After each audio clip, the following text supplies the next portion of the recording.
Olá, prezados colegas! Estamos iniciando nossa jornada sobre comunicação compassiva e assertiva. Eu sou a Nádia, pedagoga, trabalho na Pró-Reitoria de Graduação e constituo como membro do Comitê de Comunicação Compassiva da Universidade Federal de Santa Maria. Para iniciarmos esta jornada, gostaria de trazer o objetivo desta formação, que é capacitar em comunicação assertiva e compassiva toda a comunidade da Universidade Federal de Santa Maria.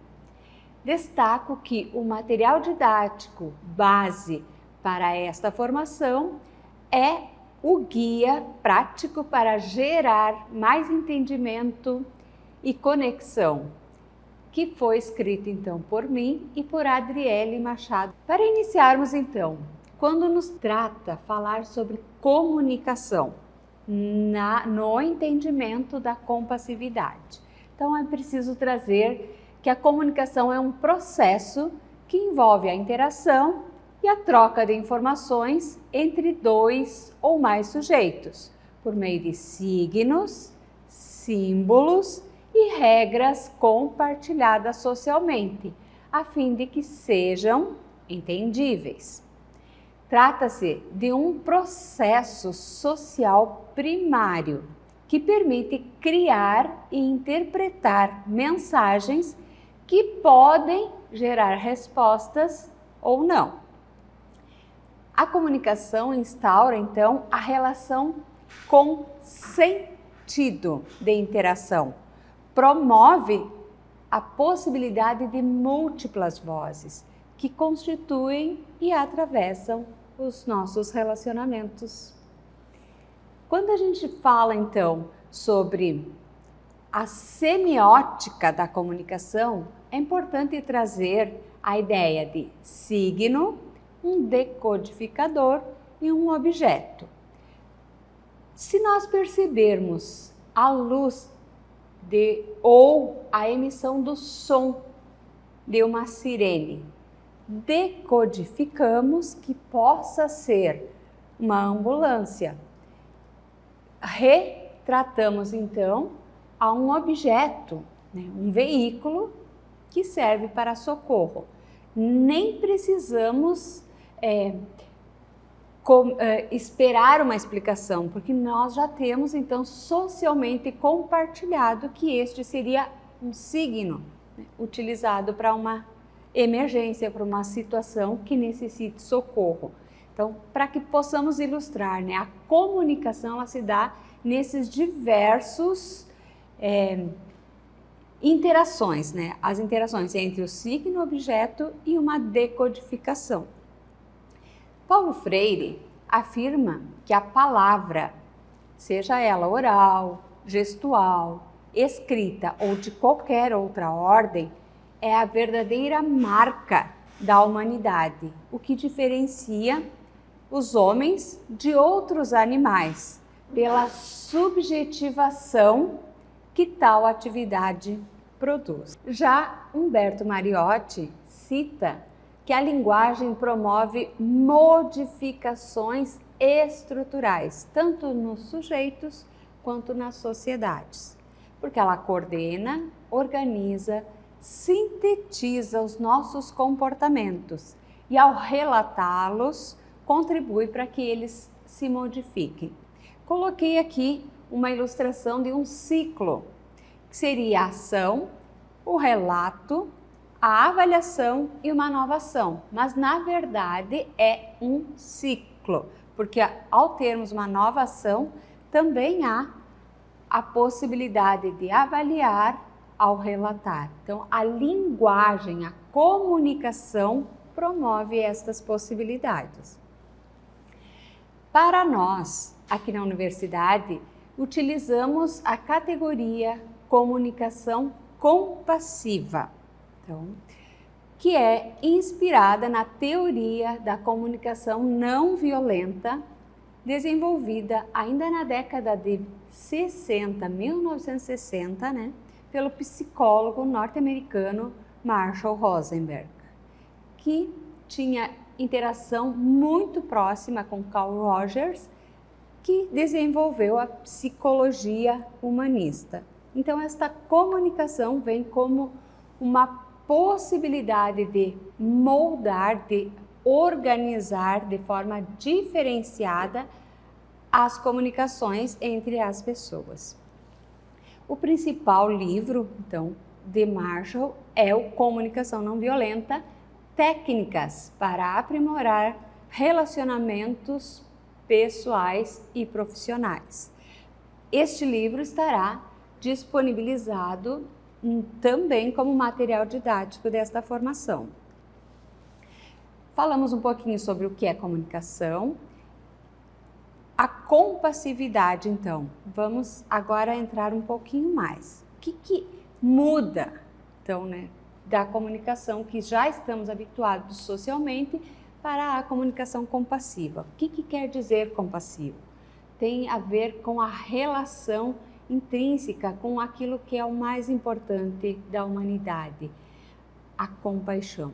E é possível, então, desenvolver, principalmente em situações que a gente precisa dar uma atenção melhor, uma situação que de alguma forma desestabilize ou tenha necessidade de um olhar diferente e um diálogo diferenciado. Então, esse método da comunicação muda o foco da relação, pois ele visa promover a compreensão mútua e a empatia entre as pessoas, enfatizando a honestidade ao expressar as necessidades e também o acolhimento da fala do outro, sem recorrer a respostas prontas, a críticas, a julgamentos moralizadores ou diversos tipos de violências. Praticar a comunicação compassiva pode mudar o foco e o modo dos relacionamentos entre as pessoas, então seja onde estivermos. E esse tipo de linguagem, ele pode ser comparado a uma chave, um modo diferente de abrir e melhorar os relacionamentos.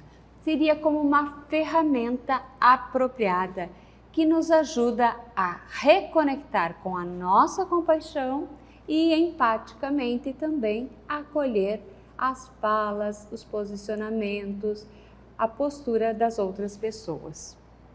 O que isso tem a ver? Então, como é que eu falo, como eu escuto o outro e como é que eu me escuto. Trouxe aqui uma ilustração, vocês podem conferir, que geralmente estamos como uma chuva,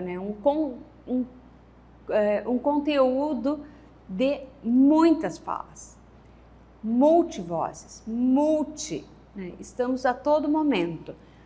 Claro, considerando que cada um tem em si uma complexidade muito grande, de si, das suas relações familiares, dos amigos mais próximos.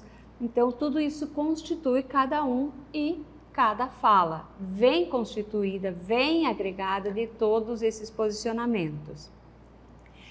Mas também nós podemos trazer um paralelo pensando numa sinfonia. Então, múltiplas vozes, mas que conjuntamente podem constituir algo muito melhor. Quando a gente pode pensar colaborativamente como é que podemos contribuir para que cada um possa se expressar, mas também acolher aos outros.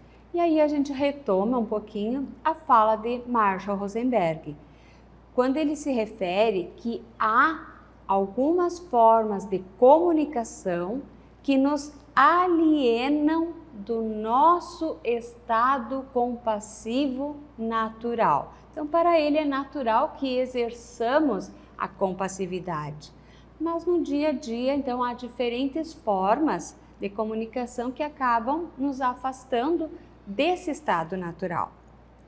E ele cita ainda, que essa comunicação alienante, ela fica baseada no julgamento, na comparação, na classificação, avaliação, rotulação, na busca de culpar o outro e na falta de responsabilização, de autorresponsabilização. Porque muitas vezes parece mais simples culpar o outro do que assumir a minha parte, o meu compromisso nessa relação e nessa comunicação.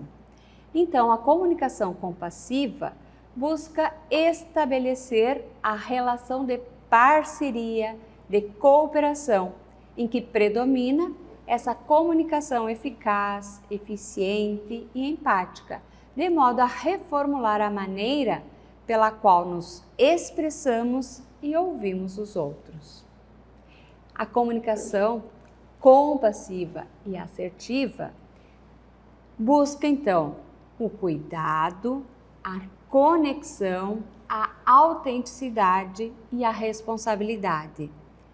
Contribui, então, para que a gente possa se compreender melhor, aceitar as outras pessoas, melhorar as relações interpessoais, evitar conflitos negativos que possam trazer desgastes desnecessários, melhorar a interlocução no ambiente profissional, proporcionar satisfação nas interações sociais, compreender as necessidades individuais e coletivas, conectar verdadeiramente, atender às necessidades, princípios e valores básicos e universais.